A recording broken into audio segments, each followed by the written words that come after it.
Baiklah sobat semuanya, baru saja Kemdikbudristek ini mengeluarkan siaran pers terbaru terkait tentang seleksi P3K Guru tahun 2023, yang mana pada siaran pers ini disampaikan bahwasannya yaitu ada beberapa kategori guru honorer yang tidak perlu tes ya pada seleksi P3K Guru tahun 2023 nanti.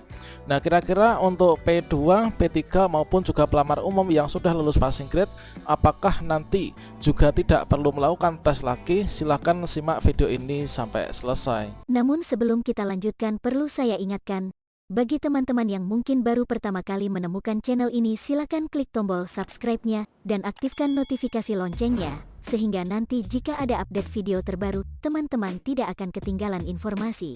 Baiklah sobat semuanya, baru saja rilis yaitu siaran pers terbaru yaitu dari Direktorat Jenderal Guru dan juga Tenaga Kependidikan, yang mana disampaikan bahwasannya 3043 pelamar tetap jadi prioritas 1 ya atau P1. Ini adalah untuk 3043 pelamar, ini maksudnya adalah dari teman-teman P1 yang dulunya ini dibatalkan ya untuk penempatannya.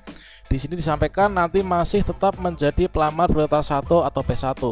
Dan pada seleksi guru ASN P3K di tahun 2023 ini nanti tidak perlu dites kembali ya teman-teman. Yang mana disampaikan yaitu di Jakarta tanggal 14 Maret tahun 2023 dari Panitia Seleksi Nasional Panselnas. Ini penerimaan aparatur sipil negara atau P3K. Ini adalah untuk ASN P3K yang terdiri dari Kementerian Pendayagunaan Aparatur Negara dan Reformasi Birokrasi atau Kemenpan RB. Kemudian Badan Kepegawaian Daerah, Badan Kepegawaian Negara atau BKN, serta Kementerian Pendidikan, Kebudayaan, Riset dan juga Teknologi atau Kemdikbudristek ini telah mengumumkan hasil seleksi P3K Guru tahun 2022 untuk jabatan fungsional guru pada hari Kamis tanggal 9 Maret tahun 2023. Nah, sebanyak lebih dari 250.300 guru ini sudah lulus seleksi ya dan juga mendapatkan penempatan. Pada tahun sebelumnya terdapat lebih dari 300.000 yang telah mendapatkan penempatan. Dengan demikian sudah ada lebih dari 550.000 guru honorer ini telah menjadi guru ASN P3K. Dari Direktur Jenderal Guru dan Tenaga Kependidikan Dirjen GTK Ibu Nunuk Suryani dalam keterangannya mengucapkan selamat bagi para peserta yang sudah lulus seleksi dan berharap berita baik ini dapat mendorong semangat bagi para guru untuk mengabdi dan juga memberikan yang terbaik bagi pendidikan di Indonesia. Kami turut berbahagia atas kelulusan Ibu Bapak Guru semuanya. Selamat kepada para peserta seleksi yang lulus seleksi. Semoga dengan diterimanya menjadi ASN P3K ini semangat Bapak Ibu semua bertambah ya untuk pendidikan terbaik bagi anak-anak bangsa. Ungkap Ibu Nunuk di Jakarta pada hari Selasa tanggal 14 di bulan Maret. Dan selanjutnya di sini disampaikan juga bahwasanya ada 4 poin penting ya dari pelamar P1 yang belum mendapatkan penempatan. Tentunya untuk P1 yang dimaksud adalah bukan hanya P1 yang kemarin pembatalan, namun juga P1 yang belum mendapatkan penempatan. Nunuk juga menjelaskan bahwa 3043 pelamar P1 yang tahun ini belum berkesempatan untuk mendapatkan penempatan. Berdasarkan surat pengumuman Dirjen GTK, ini adalah bagian dari proses yang sesuai dengan aturan ya, yaitu proses sanggah. Dalam seleksi ini ada 3043 pelamar P1 lain yang memiliki kriteria penilaian yang lebih baik untuk mendapatkan penempatan tersebut. Kemudian ada 4 poin penting yang perlu dipahami. Pertama, pembatalan yang terjadi adalah bagian dari proses sanggah dalam seleksi. Pada dasarnya yang dibatalkan ini hanya penempatan ya, bukan kelulusannya. Kedua, para pelamar tersebut ini tetap berstatus sebagai P1, artinya tetap kami prioritaskan ya menjadi ASN P3K. Ketiga, para pelamar tersebut ini akan otomatis nanti diikut sertakan dalam proses seleksi tahun 2023 dengan menggunakan status P1 yang dimilikinya. Yang keempat, pelamar tersebut tidak akan tergeser ya dari sekolah induknya. Ini adalah jelas dari Ibu Nunuk. Lebih lanjut, Ibu Nunuk memberikan semangat ya bagi para pelamar yang belum mendapatkan penempatan tersebut. Kepada 3043 pelamar P1 yang akhirnya ini tidak mendapatkan penempatan, tidak perlu khawatir, Ibu Bapak tidak perlu mengikuti tes kembali dan tinggal menunggu penempatan saja. oleh pemerintah daerah masing-masing pada tahun 2023 ini. Selanjutnya, Ditjen GTK Kemdikbudristek turut mendorong pemerintah daerah agar bersama memiliki komitmen yang tinggi dan berpartisipasi aktif. Kami mengimbau pemerintah daerah yang belum mengajukan formasi sesuai dengan kebutuhan guru untuk mengajukan formasi. Kita semua ingin para guru ini mendapatkan penempatan formasi sesuai dengan kebutuhan daerah dan memperoleh pendapatan yang layak. Inilah tutup dari Ibu Nunu.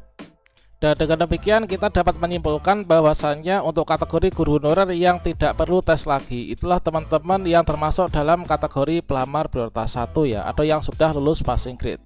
Nah, lantas bagi teman-teman yang mungkin dari P2, P3 yang lulus seleksi observasi namun kita tidak kebagian penempatan, dan juga bagi teman-teman yang sudah lulus passing grade untuk pelamar umum namun kalah perankingan akhirnya kita tidak mendapatkan penempatan, apakah nanti juga seperti itu? Apakah nanti kita tinggal menunggu pengangkatan dan tidak melakukan tes lagi? Terkait tentang hal itu, di sini yang pertama kita kutip dari jpnr.com, yaitu beritanya harus ada jaminan ya untuk guru honorer P1, P2 dan juga P3 ini bisa diangkat P3K tahun 2023 tanpa tes. Dari Koordinator Wilayah Perkumpulan Honorer K2 Indonesia Provinsi Jambi, Amadan mendesak pemerintah untuk menyediakan formasi P3K 2023 untuk P1 sampai dengan P3. Jangan sampai guru honorer tersebut yang berstatus prioritas 1, 2 dan juga 3 ini tidak bisa diangkat lagi karena alasan formasinya sudah habis. Kami berharap Presiden Joko Widodo, Menpan RB Azwar Anas, Mendikbudristek Nadiem Makarim dan juga PLT Kepala BKN Bima Arya Wibisana ini serius menyelesaikan P1, P2 dan juga P3 dalam seleksi P3K guru tahun 2023. Inilah tutur dari Amadan. Dan selanjutnya dia mengungkapkan pada pengumuman P3K guru 2022 ini banyak P1, P2 dan juga P3 yang tidak terakomodasi. Mereka sudah menjalani serangkaian tes tetapi karena formasinya minim akhirnya tidak bisa diangkat di tahun ini. Bukan hanya P1 sampai dengan P3, Amadan juga menuntut agar sisa honorer K2 ini juga diselesaikan pada P3K 2023. Jumlah honorer K2 ini tinggal sedikit lagi sehingga tidak ada alasan lagi untuk menunda-nunda. Honorer K2 itu merupakan utang negara. Segera selesaikan menjadi ASN sesuai amanat PP Manajemen P3K yang ada hanya PNS dan juga P3K ucapnya. Dia mengungkapkan cukup banyak honorer yang sudah diobservasi oleh kepala sekolah, guru senior, pengawas sekolah, dinas pendidikan dan juga badan pengembangan sumber daya manusia. Namun sayangnya ketika pengumuman ini ada yang tidak mendapatkan penempatan. Oleh karena itu pemerintah harus memberikan kebijakan khusus untuk mereka agar dituntaskan di tahun 2023. Mereka harus diangkat P3K tanpa tes dan observasi lagi karena nilainya ini sudah ada, tutur beliau. Guna mencegah ketiadaan formasi P3K 2023, Amadan menyarankan pemerintah pusat ini memberikan jaminan soal anggaran gaji kepada Pemda. Dan dia menyebutkan jika gaji aman, dia yakin Pemda akan mengusulkan formasi P3K 2023 dengan maksimal. Selain formasi guru, Amadan meminta pemerintah memberikan kebijakan khusus bagi honorer tenaga teknis lainnya untuk diselesaikan pada tahun berikutnya. Demi keadilan, honorer teknis lainnya harus diberikan afirmasi sama halnya dengan guru dan juga tenaga kesehatan. Demikianlah sobat-sobatnya informasi ini, semoga nanti bukan hanya P1 saja namun juga P2, P3 serta P4 yang sudah lulus passing grade ini juga tanpa tes lagi ya untuk di tahun 2023. Demikian, semoga bermanfaat. Wassalamualaikum warahmatullahi wabarakatuh.